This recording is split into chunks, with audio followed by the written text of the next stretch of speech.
Okay, besties, let's talk about it. Because I was watching Love and Hip Hop Miami, and I was watching the whole dynamic between Rada and Michael Blackson, and how they have a one-sided open relationship, but even in that, he's still not abiding by the rules of the one-sidedness of this semi-open relationship. And so, as we saw it in the tabloids and everything, but I really just didn't get a chance to watch the dynamic play out. And I want to talk about the damned if you do, damned if you don't side of things. And this is why I want to talk about decentering men in your relationships as women. And I'm not talking about decentering men, period. Because your man should be the center focus of your relationship along with other things. But I mean, in the general idea of things, I think as women, we need to decenter men as it pertains to desires.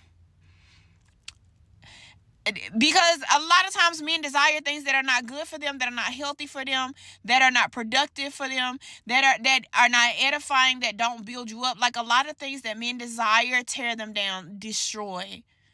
A lot of things that men desire destroy. And so if you're going to be in a relationship with a man, I think one of the things that you have to do as a woman is decenter their desires in the relationship. Because we know the running joke is the man in the relationship that wants the threesome or that wants the access to other women while having all the privileges of the relationship, but giving you none of the respect that comes with that relationship.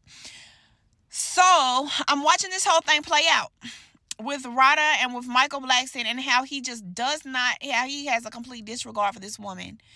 And I hear people saying it's her fault because she allowed it. But then I watch other scenarios where women seem to be a bit straight-laced, seem to be a bit rigid, seem to be very demanding, I'm not going to do this, I'm not going to do that. And then when the man goes out and they find themselves in the same type of situation, the woman gets blamed for being too rigid because she didn't allow anything. And so I feel like if as women, when we get into these relationships, if we decenter the desires, not wants and needs of men, there's certain things you want. I want a bigger house, want more kids. But I'm talking about decentering those dark desires. If you want that lifestyle, you have two options. You can find a woman that wants that, or you can just leave me and do it single. Right? But I think when we start bending, we put ourselves at a disadvantage as women on our hard stops, on our big nose, on the nose. So at the end of the day, Rada gets with Michael Blackson. She allows him side women with stipulations.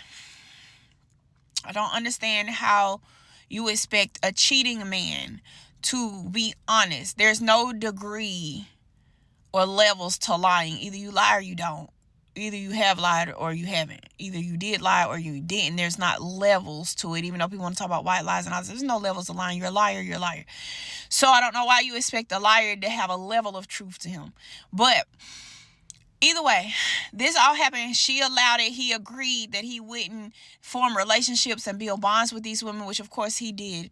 He did all of the above.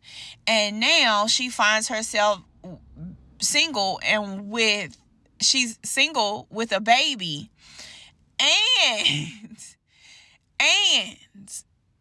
battling with a side chick, second, third baby mama. A lot of times we say because we don't want to lose the man. A lot of times we stay because we don't want to lose the man. A lot of times we stay because we don't want to lose the man, not knowing that we'll lose him anyway because of how he's acting. Because of the things that he's choosing to do, we're going to lose him anyway. It's just a matter of when you're going to get off the train. And know this. If you never decide to get off the train, eventually that man's going to push you off. Because if he wanted you to actually be on the train would be moving differently. So it's moving at the pace that it's moving at, and it will continue to do that until you jump off. Now, when you jump off, he has the option to stop and get you, or keep moving. But at least then you know what's up.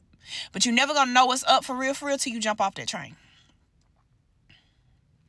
So all of the bending that we're doing in relationships, no pun intended, all of the bending that we're doing in relationships to keep these men as they try to break us, because that's what's happening. We're bending for these men, and their everything that they're doing, their actions are trying to break us, because there's nothing to them more valuable than themselves. And when you're with a man where nothing is more valuable to him than him, you will always lose. Anyway, she did all of that. She stuck by him for all the years, only to end up single, a new mom later in life. She's pretty much starting over with a child, and he's still sowing wild oats. You're damned if you do and damned if you don't. So set your standards, set your goals, set what you will tolerate, set what you will not tolerate, and stick to it. Because even if you bend, if the end result is you still being by yourself, I'd rather be alone with less damage. Right? Had she left earlier, she would be alone. Well, at least without him. She would be without him with less damage, because the lady's gorgeous. So she wouldn't necessarily even be alone. She'd just be without him with less damage. So the only thing you do by sticking around is damage yourself. You damage you.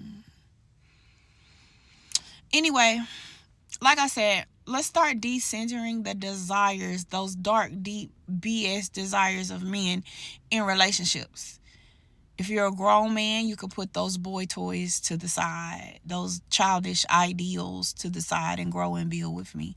And if you're not grown enough to do that, then you're not grown enough to be with me, and I need to exit stage left. Right? I don't know. Just thinking about it. Love you guys. Bye.